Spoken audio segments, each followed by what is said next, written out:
Law school creates sociopaths. We actually train empathy out of lawyers.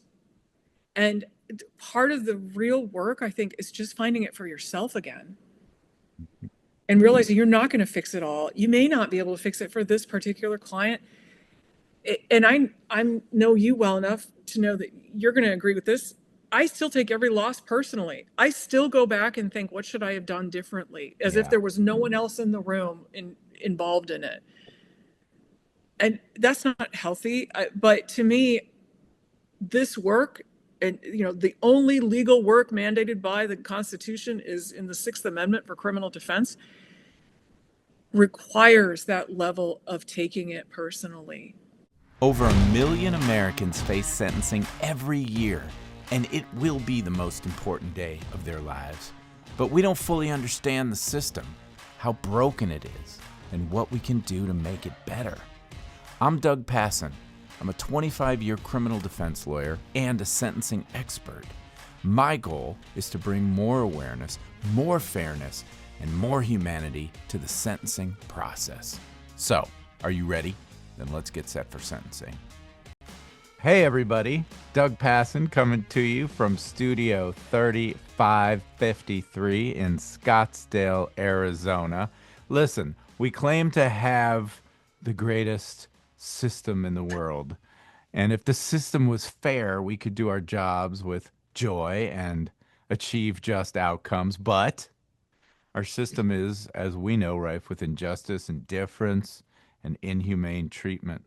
And the bigger problem is seeing our clients suffer at the hands of cruel actors can break us.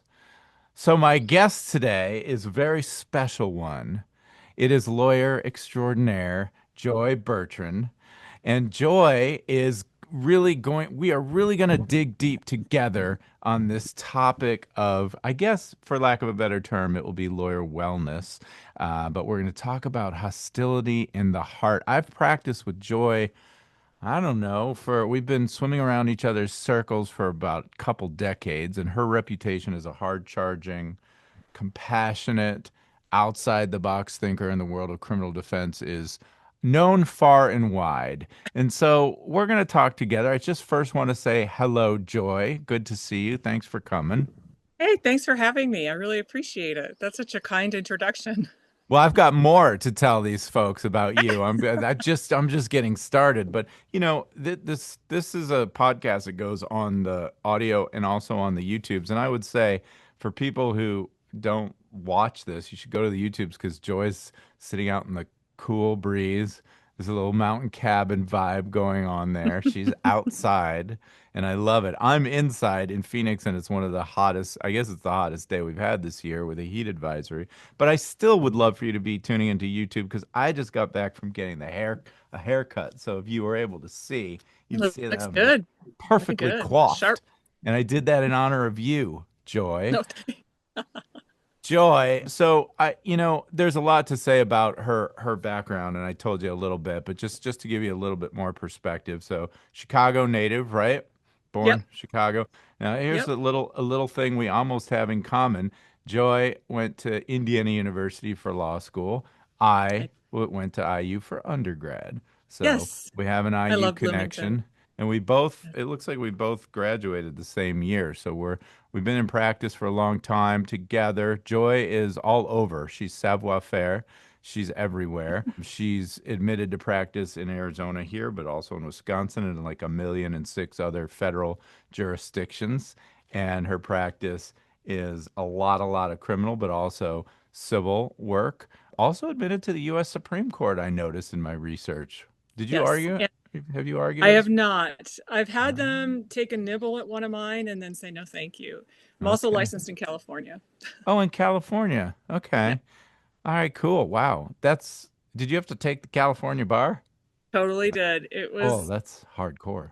you know what it is? It's a lot of prep work.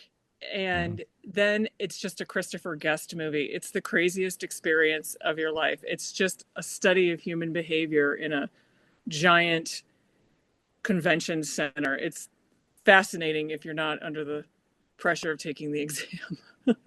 Well, I guess we could talk about the correlation between law school training and psychopathology, which I read on your PowerPoint, but there Yeah. you were in a room full of potential psychopaths vying for position on to write Uh, the bar exam. insane. And my thing was, I just wanted to pass. I wasn't trying to beat Yeah, anybody up, you you know? know what? That's what makes me know you've got a good head on your shoulders. Because I only took the bar in Arizona, and I was, people were like, "Got to get the high score on the bar exam." I'm like, do you get a cookie for that? Like, what? It's No. pass fail, you dum dum. Yeah. I was like, if I do better than just pass, I've wasted time. I could have been doing something else. Exactly, exactly. I I'm passed very by the results oriented. Yeah, right. That's what I love about you. Now, so you also do trial consulting, I and do.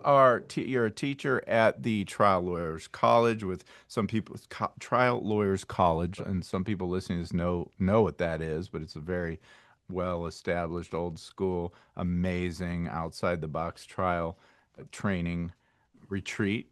Jerry Spence founded that. Yeah, Yeah. yeah. Yeah, I teach for the portion that has split from Separated. Jerry, Oh, okay. but I'm very grateful to Jerry and I respect the program he's still running up in Du Bois.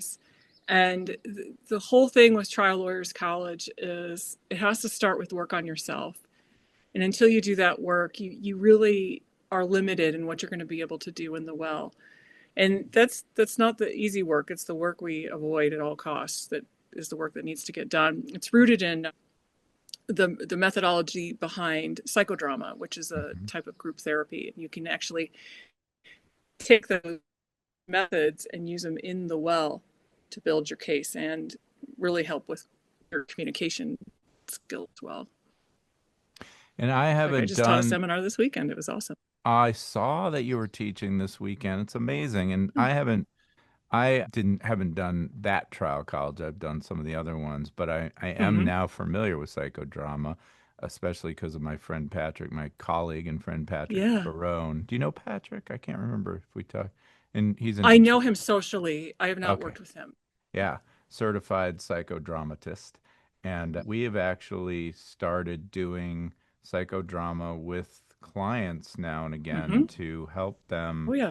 prepare for sentencing, kind of break through the emotional barrier of how they can express their true selves to the court and their remorse and their, acceptance of responsibility and things like that. So it's a great, No. great technique. I love that you're deep into that. Well, let me ask you because we have so much to talk about, but I'm just curious because I took to psychodrama right away because I love storytelling and I love kind of just I'm like you. I like to we've been doing things over and over again, and it just sometimes is banging your head against the wall. So of course, a good lawyer wants to find other ways to advocate for their client, themselves and their clients. But do you get, because Mm-hmm. it's not a comfortable process, psychodrama, especially for the uninitiated. Oh, Do you get, it's like, is it one of those things right. where people are coming to you, they're already open to it, and they're going to be good to take a chance, take a risk? Or do you get like, this isn't me, I'm not down with this? Do you get any resistance from lawyers? I assume Oh if yeah. they're coming your way, that maybe they're gonna give it a chance and be open to it and like make themselves vulnerable. But I know that there's a lot of lawyers I encounter that are like, no, no, that's not for me. I can't do that. Seminars where people came because their colleague said you need to do this, this is going to be great, and they've left after the first day. They've said I this is crazy. And if you're looking at it from the outside in, it does look pretty crazy. And it's, the number one thing is I think it's real easy to lose patience and say, what's this got to do with the trial I've got coming up in 3 weeks? What's this got to do with and I hate telling this to people, but it's really true. You have to trust the process, and that by doing this work, you become more compassionate, you become a better listener. And I would say if there was one skill that trial lawyers need to develop, we've got talking down. We don't listen well. Yes, that's so true. It's so true. I think this is one of the fundamental tensions, and it's going to connect. There's going to be a straight line we can draw between this and the wellness aspect and the hostility Mm-hmm. and the heart.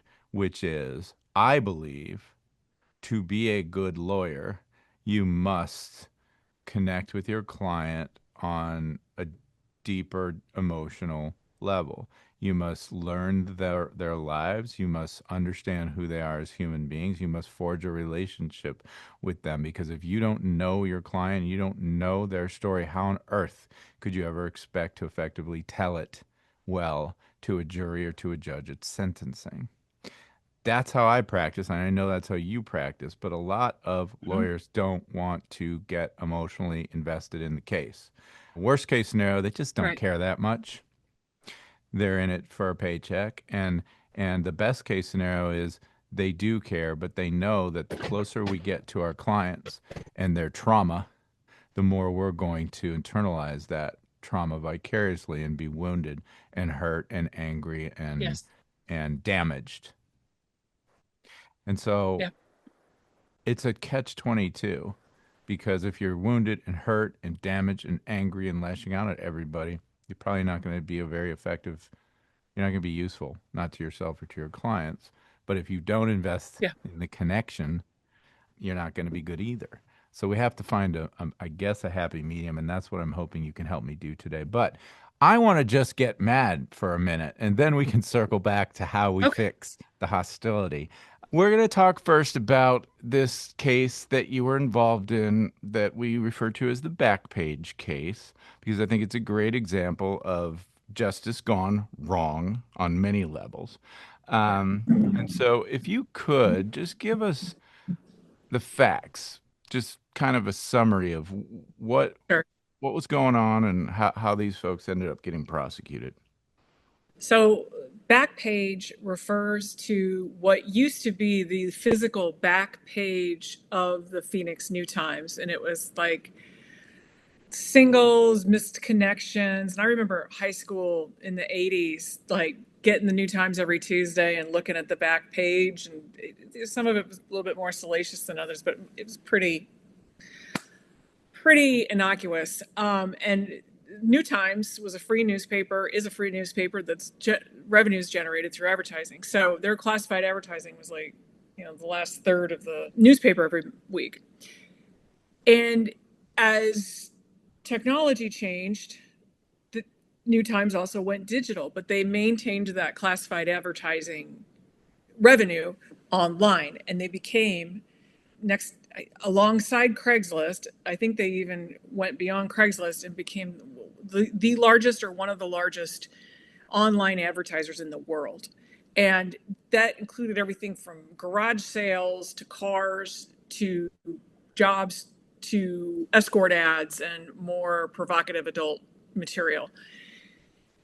And what the government said in indicting the leadership of New Times and then two lower level employees, Andrew Padilla and Joy Vaught, was that by providing this forum and by, according to the government, looking the other way when questionable advertising was being placed that appeared to be more like prostitution or worse, involving children, that New Times, the institution, the platform, was responsible for that criminal conduct. And it's the same statute that Diddy was just tried under, the Mann Act. And Transporting across state lines for purposes of prostitution. Yes. Okay. right, right. Even though no one at New Times was involved in anybody's arrangements that they were making. So if you ask the government, their case, they say their case is a sex trafficking case. If you ask the defendants, we say it's a First Amendment case, and that this is really dangerous because holding platforms accountable for what people say and do on their platforms is a very dangerous, slippery slope. And it was notable that the case did not get as much press as I thought it would. I think it's because other media were scared and didn't want to poke the bear, if you will. And I think they were also waiting to see what happened in that trial before gauging their own response to it, which is pretty cowardly, if you ask me. So I believe there were 101 counts, and that included a conspiracy count, then 50 overt acts of prostitution, even though for several of them they didn't even have the person available to testify as to what they intended in their ad. And then a whole bunch of money laundering and that kind of thing that my client wasn't implicated in, because my client didn't make any money at this. She was a line employee in charge of moderation. And I mean, the reality in federal practice is they charged her trying to get her to flip, and she didn't flip because she refused to lie. And she went to trial versus getting a pretty sweet cooperation agreement because she said, I will not lie to save my skin.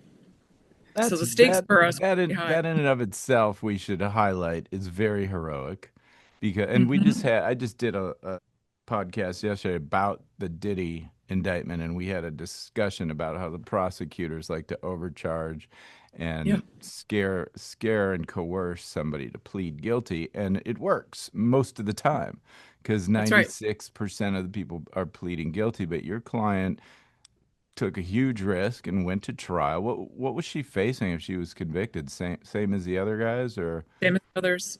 Yeah. yeah. I mean, she could have spent the rest of her life in prison. And so that's amazing. So she went to trial. She had one of the great trial lawyers of our generation, Joy Bertrand, and she was acquitted, thank goodness. But Thank goodness. the other clients didn't fare so well. And one of the really tragic stories of this case was that one of these co-defendants took his own life on essentially the eve of trial, right? Right. Yeah. That's right. It So, was terrible. That experience, and I was doing the math. I'm a 27-year trial lawyer, and that whole experience in that case was a once in a career thing. But the loss of Jim Larkin made it all the more poignant to get across the board acquittal. In fact, I don't know if I told you that, after the acquittal, and there's all the drama of that, and there are tons of people in that courtroom every day. When we finally were leaving the courthouse that night, it was dark and it was pouring rain, and several of the jurors were waiting for us to hug us. oh, no, I didn't know that. Yeah. Yeah, That's a great feeling, isn't it? it Well, is. And that was in spite of, really all forces against us in terms of being able to connect with the jurors, and by my temperament, feeling somewhat constrained in how I could advocate for my client. So that felt good that we were still able to make that connection. It was over 12 weeks. So, I mean, part of it is just spending 12 weeks with people. You hope you're making some connection, that right. it's positive. And so let me highlight one of the things that I think is really messed up about this case, which is to say, in an ideal world, there's very clear cut criminal conduct defined by statute, and you're aware of that. And if you violate it, knowingly or unknowingly, ignorance of the law is no excuse, then you face consequences. But in this case, my understanding is that these ads have been in one form or another for decades and decades, going all the way Right. back to maybe the 50s, right? Right. And this was always protected under the First Amendment. What were these folks supposed to know about whether what they were doing was illegal? That was pretty much our closing arguments. What the government was saying is you can just tell. You can just tell by looking at these escort ads that this is for prostitution. It's obvious for only for prostitution. And this gets into like the real weeds of the First Amendment and this kind of stuff, because the only type of conduct in this instance that would be exempt from First Amendment protection would be obvious offers for criminal conduct. So, for example, if the advertisement said, I am selling a kilogram of powder cocaine, pure cocaine, I'm going to, back in the day, I used to be able to do this off the top of my head, $23,000 for the kilo. That would be not protected by the First Amendment. But where it's ambiguous and, the language was racy, it was adult, it was in an adult section of the website, but there was no specific offer of criminal conduct. And a lot, and in fact, one of our experts testified that you don't know who you're getting on the other side of those ads. It could be a cop, it could be a researcher. She actually talked about answering ads herself just to go see who would be there. And what happens once the meetup happens is between those two people. The publisher should not be involved in this. And if there's criminal conduct going on, then go after the criminals, but leave the publisher alone. But I think one thing you mentioned here was the government's feelings about the advertising. That there was more to it with the Backpage case, because the New Times in particular had been at the forefront, not just in Arizona politics, but nationally, in its reputation for not being afraid to speak truth to power. Yeah. Yeah. And in fact, the owners, Mike Lacey and Jim Larkin, had been arrested in the middle of the night by Arpaio's goons and charged criminally by Arpaio, and ended up winning a huge lawsuit against Arpaio for the same type of conduct. So And it's real. that's because they did a very hard hitting piece Yep. speaking truth to power and call that people remember Sheriff Joe. Oh, And yeah. yeah, so they got crosswise with some pretty powerful people. And I think maybe the most powerful person they got crosswise with was Cindy McCain. That Cindy McCain, for sure, because of her work regarding child sex trafficking, and other politicians that too, because what the government tried to do with this trial, it was a straight prostitution trial. It was not a child prostitution trial. And they kept trying to make this about trafficking or children. And the judge even said, well, those are subsections of the broader. And yes, they are. But when you most adults in the United States don't care about prostitution and think that prostitution is between consenting adults. That's been going on forever. You get into kids, you get into people being forced to do this, that's a different story. But what we had to fight so hard to do, and how we ended up with a mistrial round one, was saying, no, you have to stick to what your charges are. You can't go beyond that and make it about these other things. And so, like, one of the really insidious things was the government claiming, in essence, all prostitution is trafficking, because the mindset of some of those prosecutors was very patronizing and very morally driven, as opposed to just, what is this and is it against the law? And that seeped into the trial as well. So when it That's why there was a mistrial the first time around, right? right, You had an right, expert who I know, this expert, Sharon Cooper, and yep, she's supposedly a sex trafficking expert, and she kept going and going and going, saying this is about child sex trafficking or sex right, trafficking. Yeah.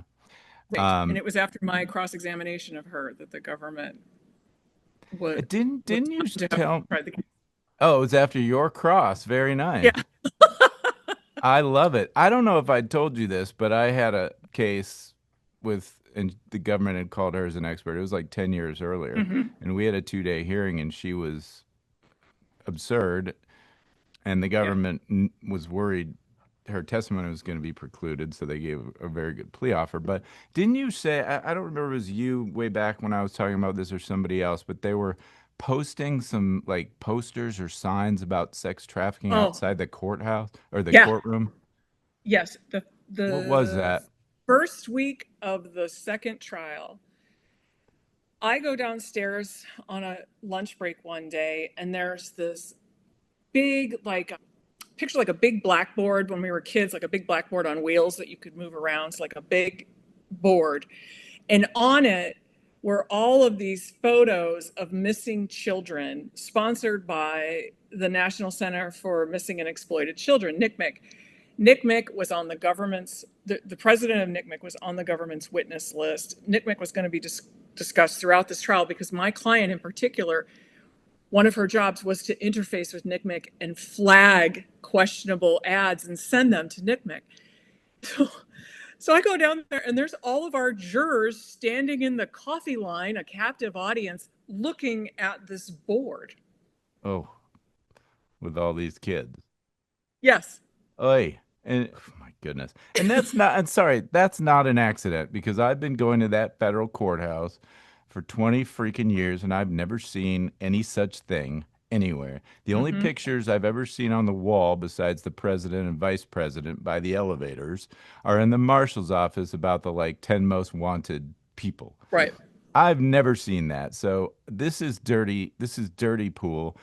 You'll never be able to prove it, but that was an attempt to influence the jury, I'm sure. But back to McCain, my understanding was again hard-hitting journalism. They had done some pieces Yep. back in the day about her alleged substance abuse issues and blah blah blah. Correct. So they were already crosswise with her, but of course, as you mentioned, she's very deep into this charitable. I don't know, but this is one of her big issues, and I think she was behind getting these things prosecuted. But didn't they get prosecuted in California, and it was all dismissed because Yes. it was protected First Yes. Amendment? Yeah, and that was actually, I think, when Kamala Harris was the AG, Hmm. right? I think that she was, My understanding. yeah. Yeah. But you mentioned something that I think is also really significant, which is to say these ads they were moderated. So if the ads were not right, they wouldn't even take the money and post them. And if they were really Correct. concerned that there was something nefarious going on, they would get law enforcement involved. And they Yeah. went to great lengths, and I think the evidence is that they actually saved a lot of kids, and like they did a lot of good. And my and Yes. my understanding also was Nick Mick told them, "Cool your jets. We can't deal with all these referrals that you're sending us. It's too much." That's But then the government tried to spin that against Backpage and say the number one source of our prosecutions for sex trafficking is Backpage, but was also the most responsive to them. And we got that out of some government witnesses and out of some of our own witnesses who said, if you needed a subpoena turned around, Backpage was the people to call. They actually, yeah, Nick Mick actually got to the point where they were like, this is, you're sending us too many. We can't go through all of these. And in fact, my client, Ms. Fott, had received FBI challenge coins as thank yous for her work assisting investigations.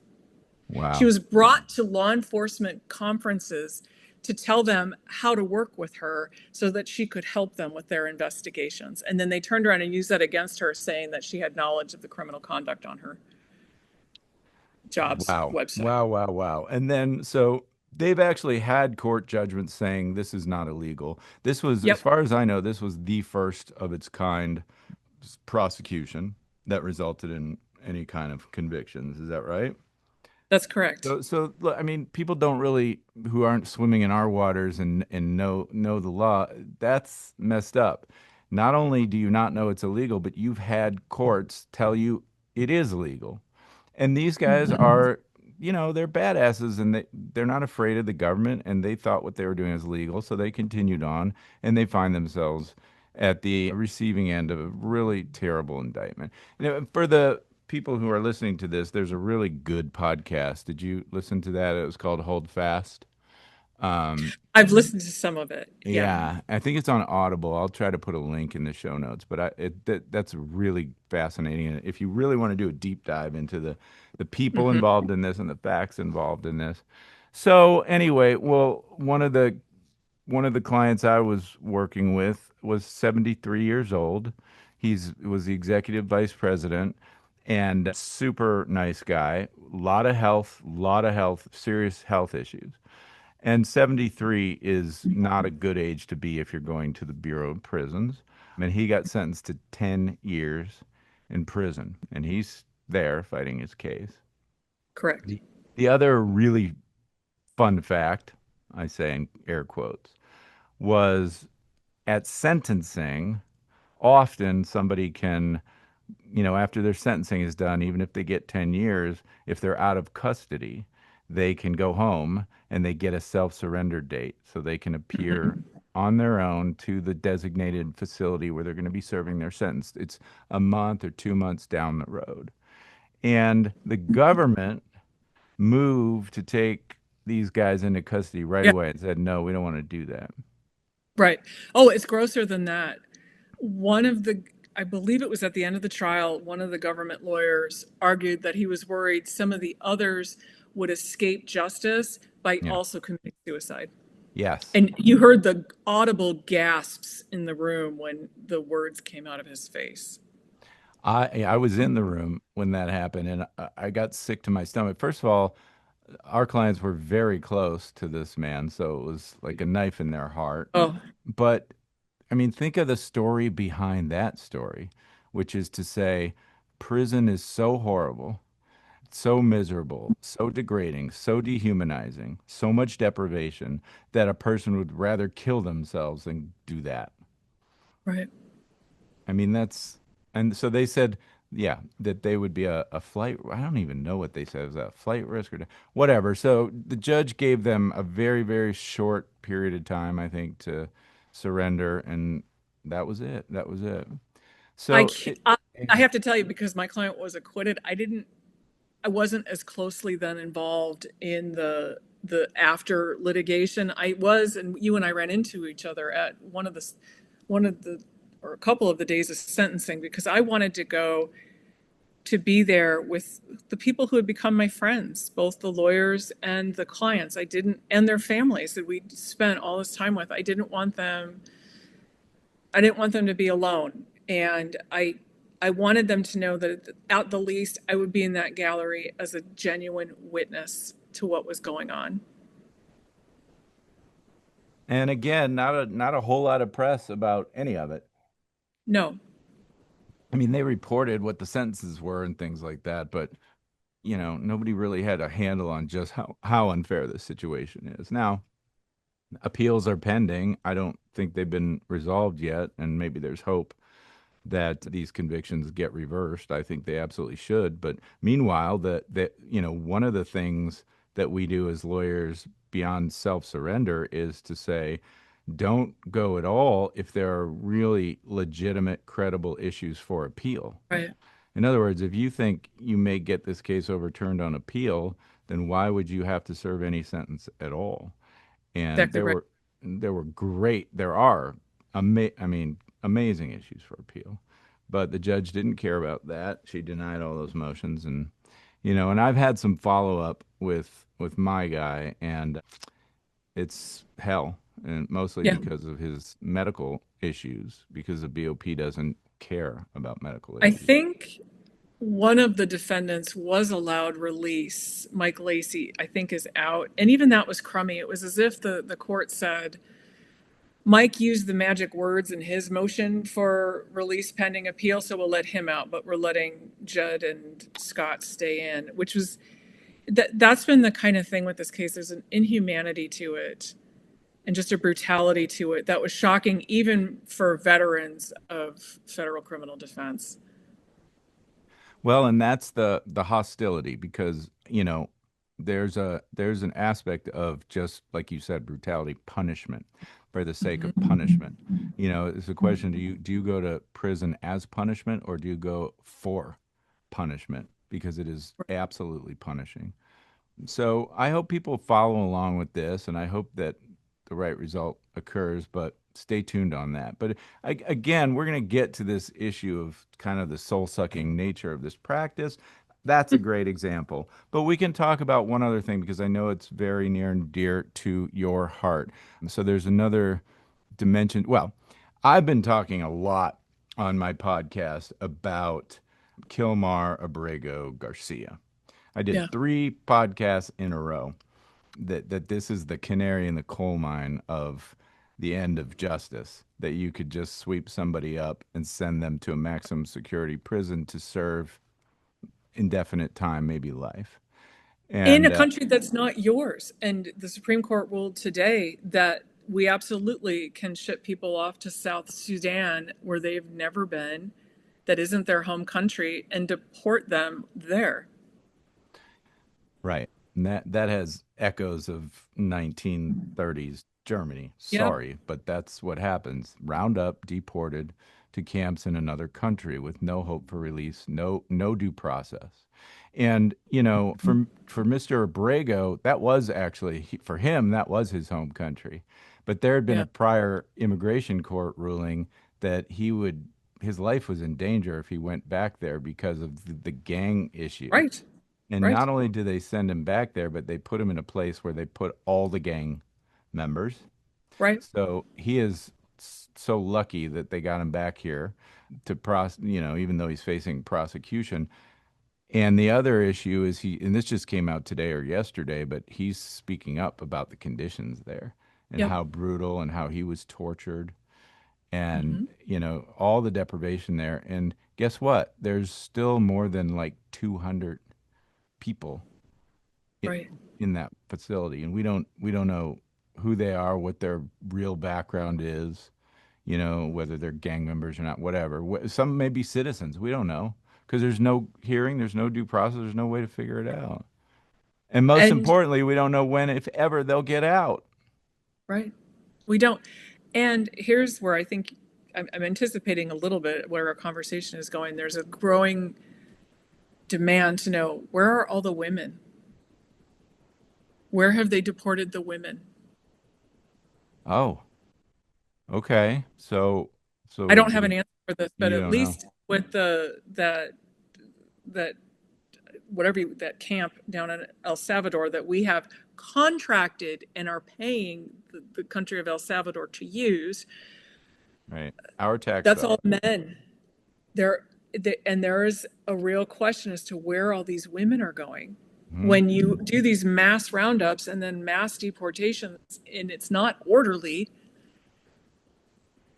there's no accountability for what happens to these folks. And it's the more I follow it because of the work I do, it's frightening. It is absolutely frightening. And I don't have an answer for where they've gone. I don't know if they're in custody. I don't know if they just land the plane and say, you know, Yeah. welcome home. Yeah. Yeah. No. Well, and maybe they'll go to this new alligator Alcatraz that they built in Florida. I don't know. But there's two really ugly dimensions to these roundups. And I will say one of them is called the Great Replacement Theory. Yep. And I don't have to guess about this. It came out of Tom Homan's mouth at a press conference at the White House. There's a conspiracy theory that goes like this: that Democrats, the evil Democrats, have been flooding the country with illegals. I hate that word, but that's their word. And in order to eventually, naturalize them and give them voting power and then change the fabric of America. And I Right. talked a lot about this on another podcast, but not only is that crazy and absolutely bonkers, but it leads to a lot of violence. A lot Yep. of the mass shootings that we've seen over the last few years are people who are really fired up about this great replacement theory. And it's bad enough that people are talking about it, but now it's at the highest echelons. The other issue is, and I think this is not a new one, but follow the money, Right. because somebody's going to get really wealthy off of the incarceration of all these people. And in the 2 weeks after the 2024 election, stock in Core Civic and GEO skyrocketed Yeah.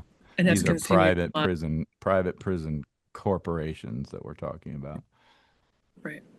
Yeah, I'm sure it has. I'm sure it has. So it's sick, and our system is sick. And there's another dimension to this. It's not just in the immigration realm, but you sent me an article from the New Times, actually. Yeah.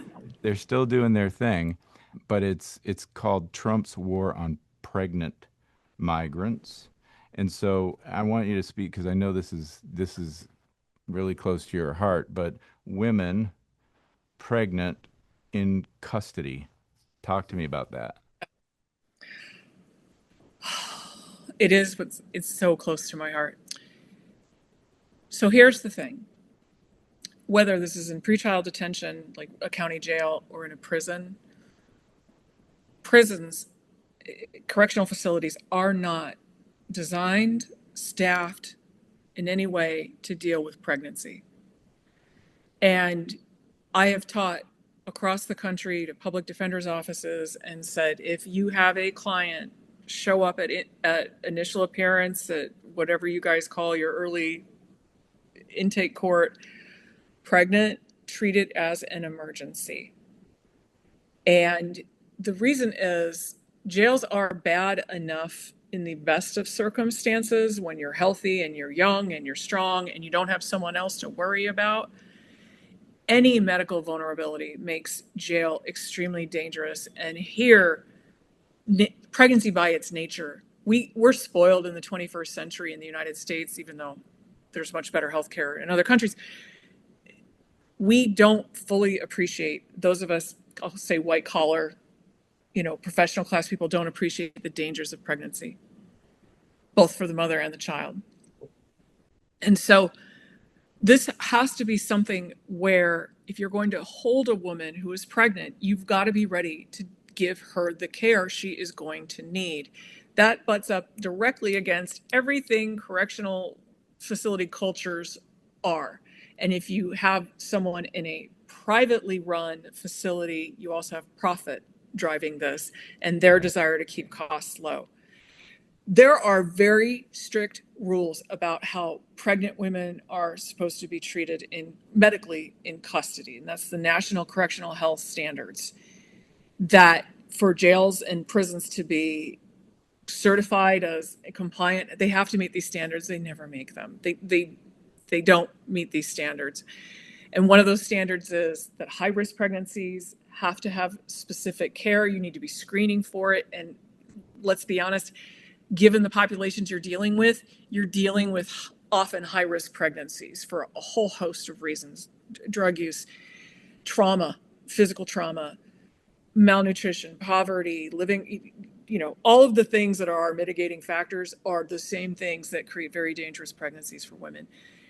They don't have the facilities to do this. They don't have the interest, quite frankly, in providing this kind of care. And so what you get instead are miscarriages and correctional officers shackling women in labor, correctional officers insisting on scrubbing up and coming into the delivery room when the woman has received an epidural. She can't go anywhere. Wow. And Correctional they chain officers, them to the bed sometimes too, don't they? yeah, Yeah. yeah. And despite there being, Arizona statutes now prohibiting that kind of thing, it's still going on. And you still have women shackled in squad cars because they've been detained pre-trial, giving birth in the back of a squad car and ending up with a birth injury to the baby. Like those are the kinds of calls my office gets every week. Mm. So when I talk to criminal defense lawyers, I try to instill in them a sense of urgency about a pregnant client. And one thing you can do is say, okay, judge, and I work off of the federal statutes usually because it's just easier than trying to learn 50 states and the territories rules. But, even the bond statutes, these are rebuttable presumptions. Like, where's she going to go? Right. What are you really worried she's going to do? Most women are not arrested for violent crimes. Most women are not arrested more than once. So what are we really doing by detaining this person? And can we achieve those concerns a different way? Mm-hmm. And if you're starting to get pushback from the judge, say, okay, then let's be real clear about what she's going to need. Mm-hmm. Let's be real clear about the number of prenatal appointments she's going to need, what her nutritional needs actually are, which is more than an extra carton of milk or some purple drink that they call juice. How are you going to transport her, particularly as her pregnancy continues to develop? Are you going to have her sitting in these holding cells for 6 hours, waking her up at 2:00 in the morning and giving her a packet of frozen peanut butter to eat? How's she going Which to is get what water? they do for every one of our clients when they have to be brought up for court appearances. Yeah. Right, That's not a exaggeration. That's just the normal. right. That's the Yeah. normal.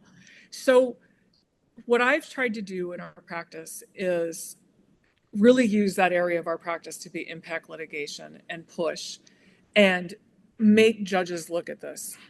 They don't want to. It is very uncomfortable to have these conversations with judges. And frankly, I think there are some compassionate judges. I think there's a lot of other judges that do not want to imagine what goes on in these facilities because then they're complicit in it. Right. Well, and I think that's probably a good segue into the sort of mental health stuff because I think one of the reasons judges don't want to think about it is because they don't want to internalize the pain that they're causing or the pain that this person is going through. And then if they can distance themselves or put up a wall and not look at them as human and not think about the real world consequences, it's just easier. It's just psychologically easier and just go Right. through, do this thing. And so I love that you know you're really putting this on people's radar, and I think that it's all about storytelling, and Yeah. the power of storytelling rests in the specifics, and you've given so many of them in terms of what they're going through, what they need, and how you can advocate for them. So, do you have? I didn't know that. I don't know this about you. Do you have a whole practice around pregnant inmates? Is that I is that would like a area? say at any given time, we have one or two on our calendar Yeah. that we're advocating, and this includes termination services and fighting tooth and nail to allow women to exercise their right to terminate a pregnancy. And Do they still have that so, right? to the extent they still do, correct. And Um, and by the way, not for nothing, but the whole pro-life, anti-abortion, movement seems to be premised on that's an innocent human life. And so right. where are they when we're abusing this child in the womb in every imaginable way in custody? It doesn't seem to register. You'd think people would be a little more hot under the collar about that. It has been very interesting, both in Arizona and nationally, when I talk about these topics, that they sometimes form very interesting coalitions of of interests that wouldn't usually be aligned, but can get behind the idea that whatever you're going to say about the mother's conduct, there's someone else involved here. So some of these folks are actually advocates and helpful. Okay, good. Good, Yeah, good, good. Because if they weren't, that'd be pretty hypocritical, but I'm glad to hear that. there are some, Strange and bedfellow. speaking of what we're going to talk about with hostility, I think especially practicing in Arizona, you have to make peace with the idea that you've got to talk to people who may not have our worldview. Yeah. And you can either try to convince them of your worldview. How well does that go over ever, right? Look at social media. Or you can meet them where they are and talk to them in terms of values that are important to them. And this is what I try to do in trials. And I've tried cases in Paul Gosar's district, like super conservative districts, conservative judges just as much as more liberal judges. The key is finding commonality in their values, not trying to force yours on theirs. Yeah. And sometimes it's hard. Sometimes we just can't find something to agree on, but I'll search for it before the more aggressive hit them between the eyes approach. Yeah. Yeah. Well, you're an empath. You have the ability to see the world through your client's eyes and then help find that universality in the story that a judge can wrap their head around. And lawyers are not great about that either. And I think part of it is the same thing I just said about judges. A lot of lawyers, their go-to practice is I got to keep a distance. I got to put a wall Right. up and just deal with the facts and do my lawyer thing and not get too close. And while I get that instinct because of the trauma that we internalize and how hard it is, I also don't think you can do your job properly without getting close. Without I really, am with you, Doug, and that's why I have a very small practice compared to yeah, most lawyers. And it's also why, when we've talked about this, it's why I have found psychodrama and that kind of personal work so important to being able to do this work. Because if I'm going to be able to invest in people and connect and listen, I need a different skill set than, the elements of a tort are this. eh, These are the facts that fit that element. Um, but it definitely, even with that additional training, that secondary trauma that you're talking about is very real. And I've actually in fee awards for different types of traumatic civil cases said one of the things you can look at in terms of what you should evaluate as proper compensation for me is the amount of training and experience I need to not only put my clients, to avoid hurting my clients anymore, but also because I have to put this someplace. You're asking every time I handle one of these cases for me to experience vicariously another trauma. So that has value. And Yeah. frankly, I'm a firm believer that all of us have a certain number of these we're going to be able to do, and then we're done Yeah. because it Yeah. just is too much of a cost. And one of the things that breaks my heart is that the system doesn't recognize what the lawyers go through. They have no idea of the trauma that the hurt that we're carrying because they don't have to get close like we get close. And for Mm-hmm. them, it's like, how soon can we set this for trial? And why aren't you ready? And blah, blah, blah. So there's a cold indifference in every, I've practiced in state, I practice in federal, and it's everywhere. It's everywhere. So I guess the question is, what are we supposed to do with that? What do you do with that? Where do you put it? Well, I want to put first the acknowledgement that these anecdotal ex- examples are supported by the data. And that data, there was a study that came out in 2012 in Wisconsin Lawyer that was done about trauma, secondary trauma to public defenders. And this was near and dear to me because these are my friends. I started my Mm-hmm. career in Milwaukee County. Mm-hmm. And trial lawyers generally already have terrible statistics about substance use, depression, suicide. And frankly, I think for generations, there's been this attitude that comes with the territory, that this is just a work hard, play hard industry. And look at our colleagues. We do Yeah. not weather well unless you really insist on that care, that medical care for yourself. Right. And what these studies found is that there was the secondary trauma of meaning experiencing a client's trauma over learning about their childhoods or whatever it is, the trauma of the victim or complaining witness in a criminal matter as well, and internalizing that and accepting that sometimes people are really terribly harmed and appreciating that and handling that. But then there was also just the trauma of the job, Yeah. how they're treated in court, how their colleagues treat them. So yeah, it is Yeah. an inhumane profession in so many respects. And what really makes it dangerous, and this is where we get into the research I've been doing, what makes it really dangerous is hostility. And what I mean by hostility is a mindset of the other. I am in no way saying that anger is bad. Anger is a very important emotion. It spurs people to action, whereas sadness prompts people to go within. Anger is telling you to get up and do something. It's when you suppress that starts to make you sick. What hostility does is hostility is a habit, like gossip or complaining. It is something that you can change.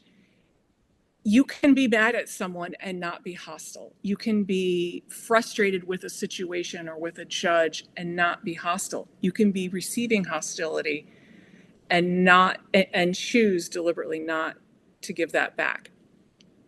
And the reason I think the studies have shown that this is such a dangerous mindset is it affects your heart health. It peaks hormones like cortisol and adrenaline and have you in constant fight or flight. If you constantly think you're in battle and you have to armor up every time you turn on the Zoom screen or walk out the door, that takes a toll on your body. Our bodies are not designed to carry constant influxes of those hormones. They were designed millions of years ago to get us away from a saber-toothed tiger, right? But then when the chase is over and you're back in the cave, it dissipates. and it dissipates through connection with your tribe. Hmm. So, Interesting. what we are doing as a profession right now is we're living in these heightened states of hostility, and I am as guilty of it as anybody else. There's people on my shorter list that every time I see their email name come over, I say words in my head that I'm not proud of. But I'm harming myself by that reaction. And that's where I've had to really work on myself and my own reactions to these people who are getting up and doing them, whatever that is. Yeah. And I'm not going to let them do that to me. And they have found this is particularly dangerous for women, and women in their 40s and 50s who already heart disease in that age group is still the number one killer of women. It's not cancer. So when you are stressing your heart like this constantly, your heart is going to respond. And the example that I give when I present on this is the trial lawyer the night before a big presentation, thinking she has heartburn and it's not getting better. So her husband says, I'm taking you to the ER. And she says, I can't, I've got a presentation in the morning. So she packs up her laptop and takes it to the ER with Mm. her. And they've got her hooked up on all the stickers and stuff. They're like, you're having an active heart attack. She's like, that's great. I've got to get this presentation. Oh Right. my God. I have sat in ERs with my computer before.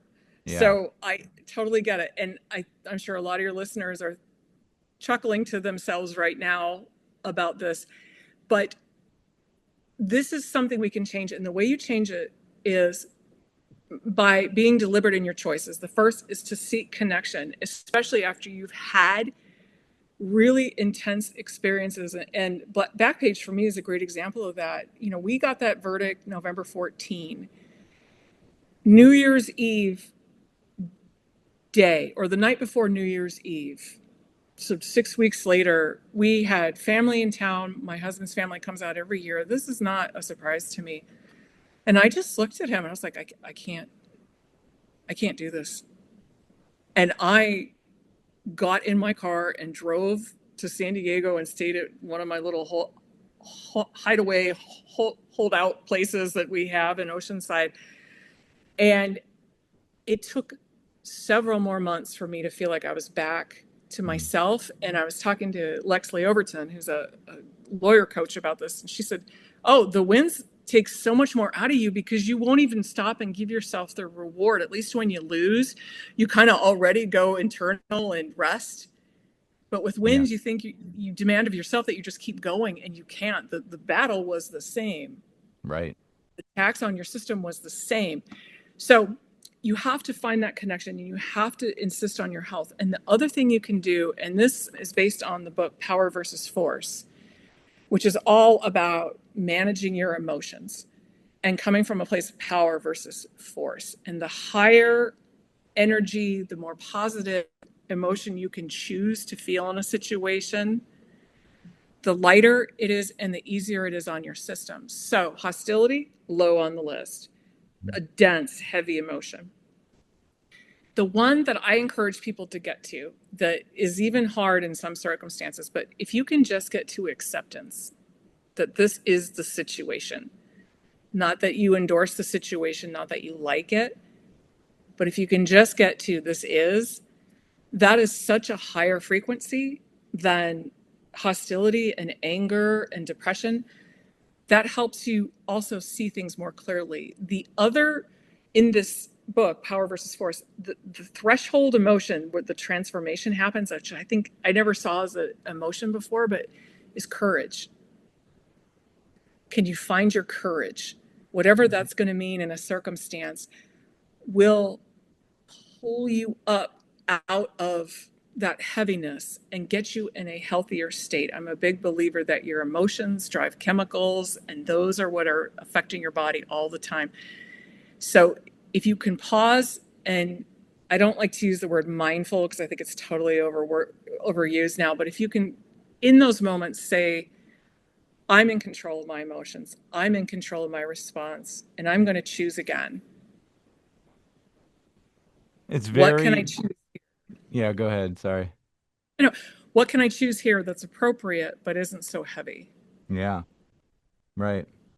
It's just resonating with me because well, so backstory, which is, I spent the first, with the exception of like a 2-year detour in a big firm, I spent the first 20 years of my practice as a public defender, Mhm. and passionate about the work, love the relationships, the connection that we had, and just kind of, warriors in the trench, but Yeah. it was killing me.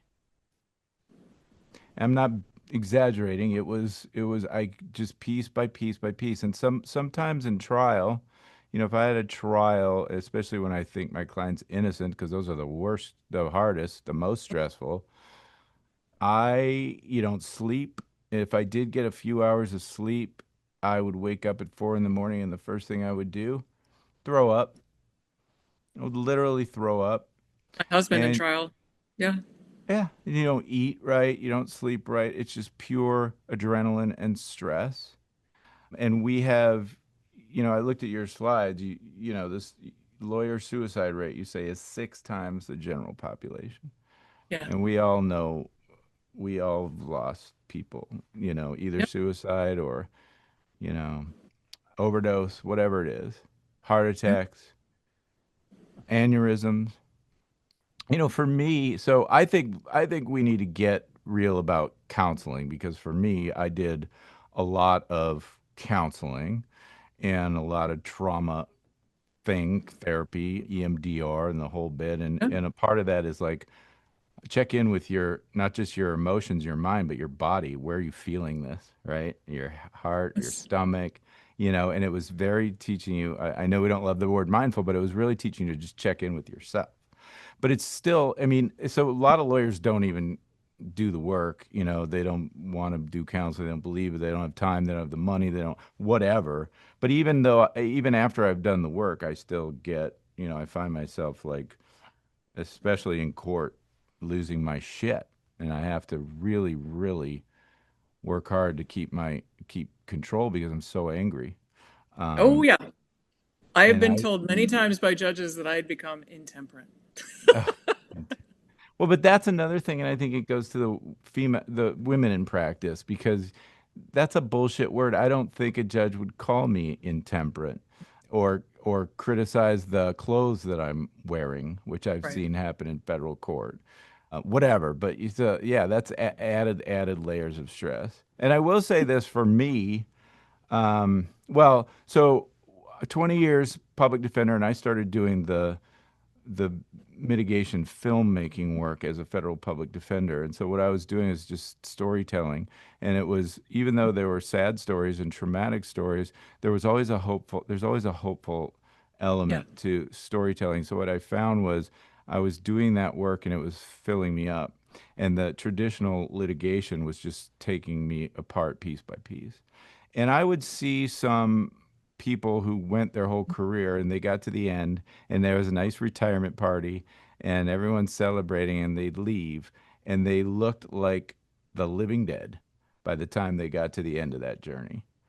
Yep. And I looked, I mean, and I was kind of internalizing that, and I say, can I? And the real issue is being a public defender. We're in private practice. We have the luxury of having a lower caseload. We can pick our cases. We could do what makes our heart sing. But when you're a public defender, the file comes to your desk and you do it. And then Right. another file and another file and another file. And even though the feds is pretty okay about caseloads, you look at some states' caseloads, and Mhm. I mean, I don't, it's just absolutely insane. I met a public defender last weekend who told me that he has 1,000 cases on his docket. I mean, I can't even wrap my head I have around that. 15, and I'm like, I'm in the weeds right now. Uh-huh. Right. And I had my very first podcast. I had Liz Vartakessian. I don't know if you know her, but she created ARC, Advancing Real Change. It's a mitigation, a Hmm. nonprofit, and she's amazing. And she says the system is not broken. She says the system works exactly as it was intended to. So in other words, Yeah. it's not an accident that they're piling 1,000 cases on these. They don't care about giving Hmm. justice, providing justice, and that in and of itself is, debilitating. With a caseload like that, you can't give clients the full attention.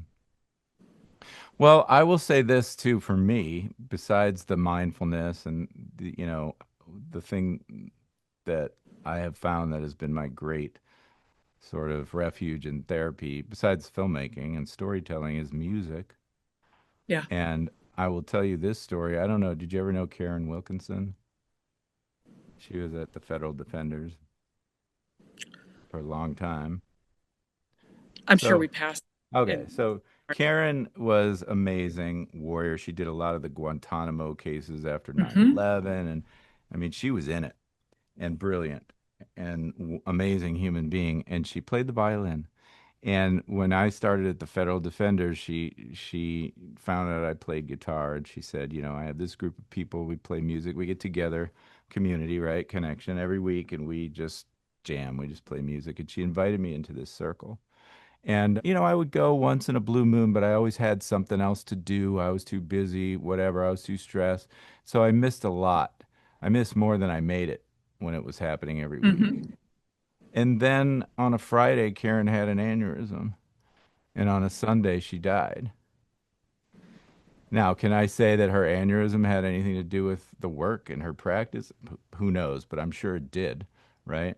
The Certainly didn't stress. know. Right. Right.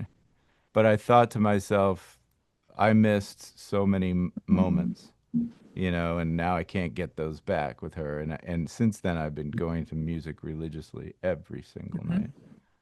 And that was probably 10 years ago, but And Doug, I think what's important about this too is this work is stressful externally, but I think also for a lot of us that do it, indigent defense, criminal defense, representing vulnerable populations, it also brings up our own stuff and stuff we may not even realize we have that we need to process. And that's why the more aware and intentional, I think another great word is somatic, like the more embodied you are, that you really can connect to your body, because so many lawyers just think, I mean, their existence is neck up.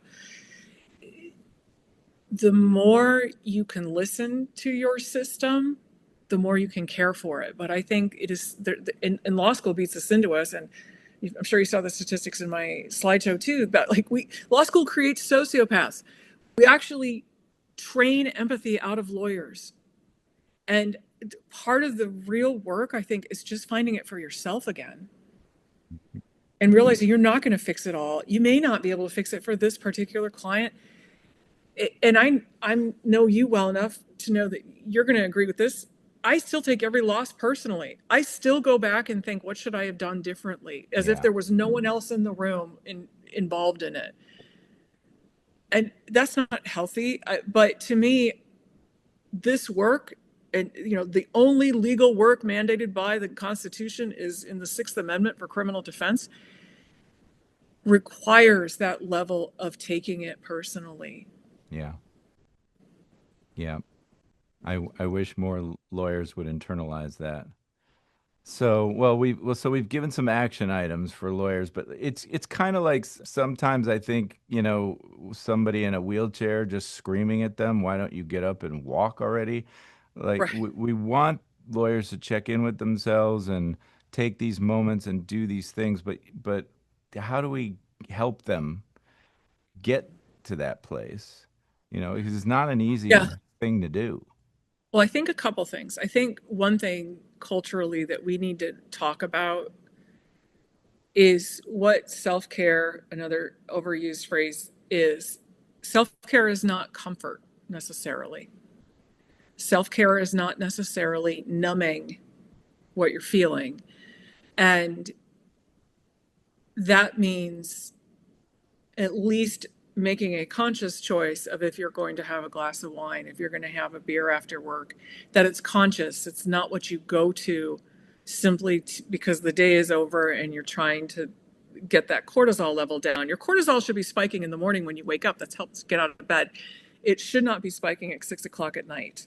Yeah. And you can actually have tests done that will track your cortisol levels. You suck on little pieces of cotton throughout the day and notate when you sucked on them, and then put them in little paper bags or little plastic bags, and you send them to a lab, and they'll measure your cortisol levels throughout the day. It's enlightening.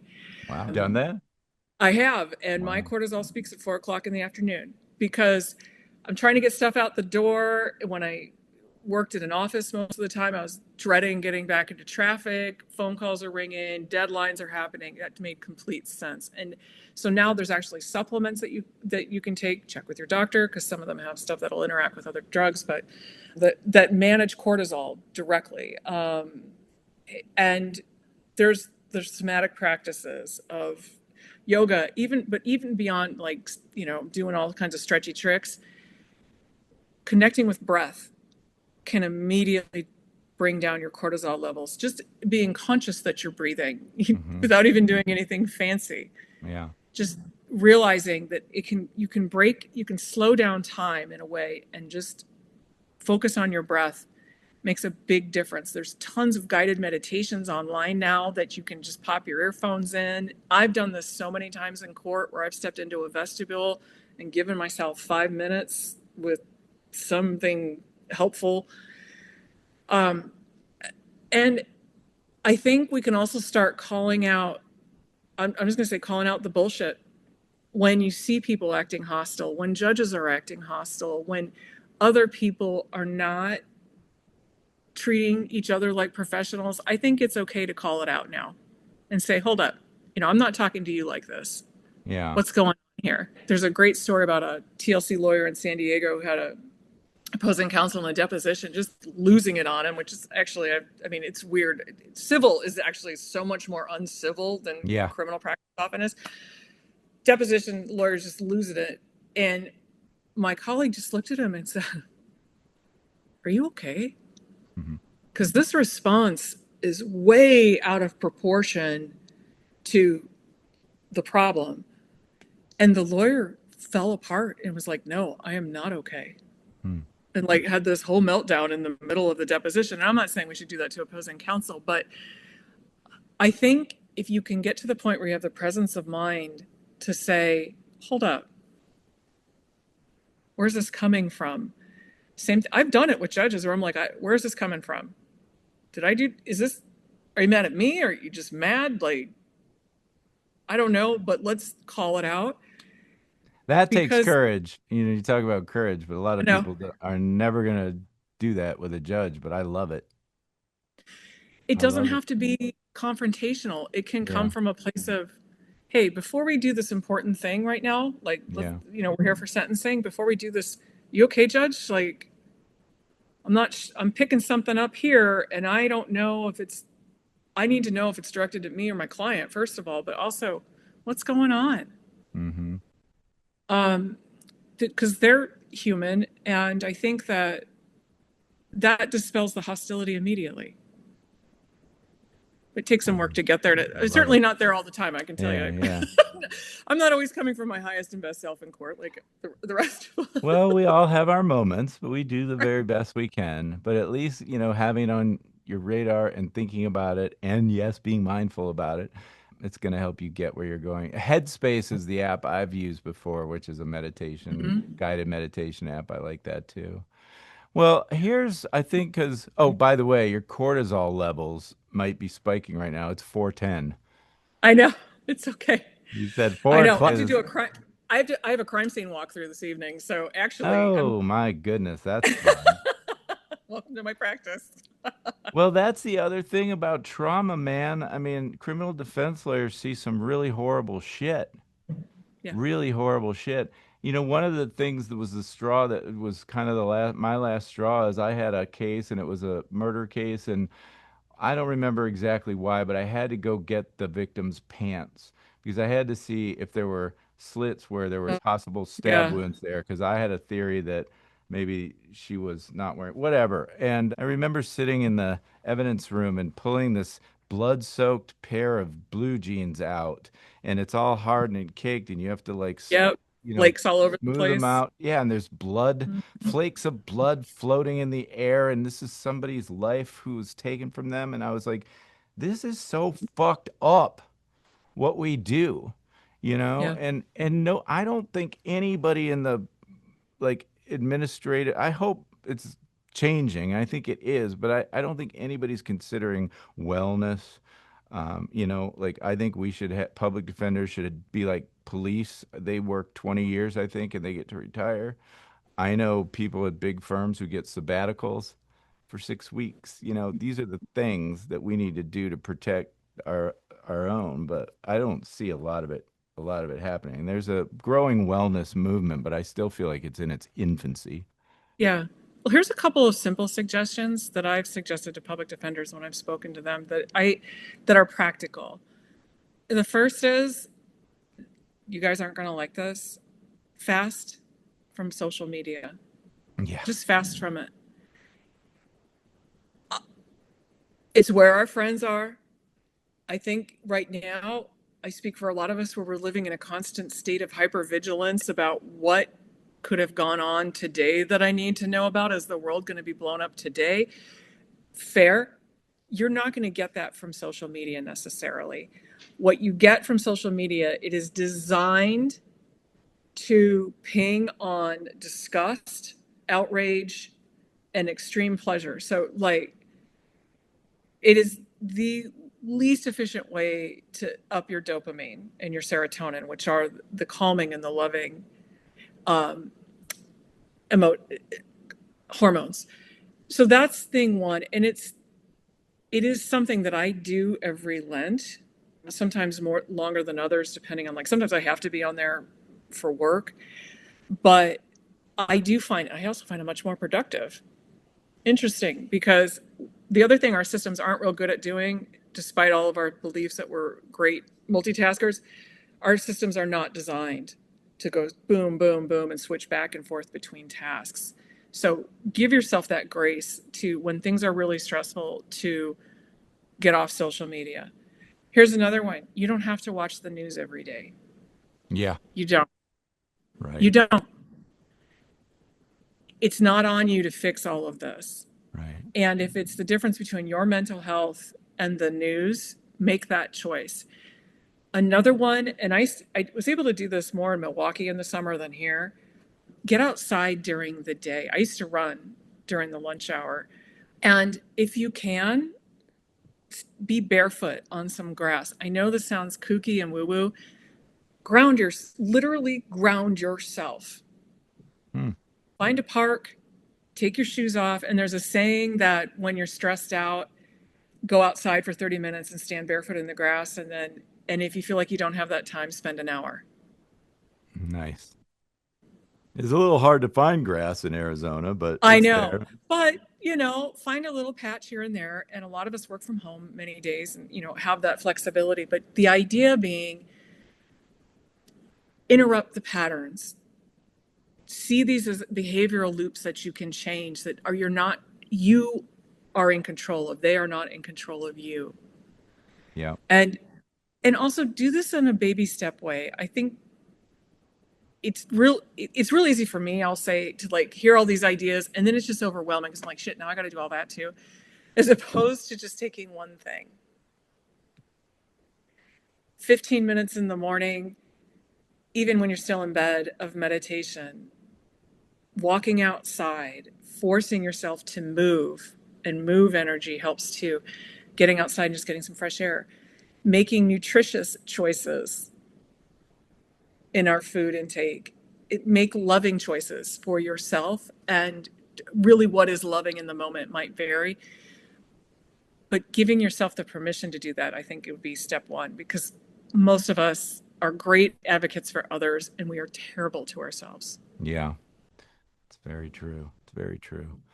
Well, I guess my last question is, I kind of feel it's so important, and don't get me wrong, but I kind of feel I'm trying to put a word to the emotion, but sort of like, who am I to complain about the trauma that we get from representing clients when the truth is our clients are the ones suffering immeasurably, and they're the ones that really have to live with the consequences of all of this. And I'm not saying we shouldn't it's an inartful and awkward way to get to the question of, can we help our clients navigate the terrible pain and, uncertainty and hostility that they're going through when a criminal case is pending, or God forbid they've gotten sentenced to prison. Right.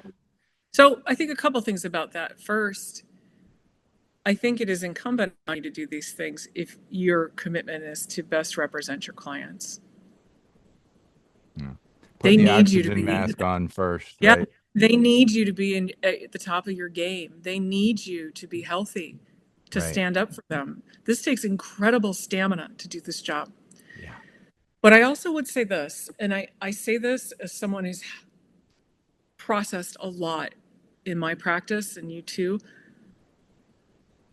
Trauma doesn't grow linearly. Trauma grows geometrically. So, yes, you look at one client and say, wow, that was really terrible, and they're going through something awful, and I'm taking that in, and I have a lot of compassion for them. But, Doug, you're taking that in, and then you're taking in the next jail visit and the office call tomorrow, right? And the brooding, and I don't want to tell you you're doing this, brooding and stewing about what happened 6 months ago that you're still mad about. I'm definitely You doing that. are. Oh yeah, it's my walking around state.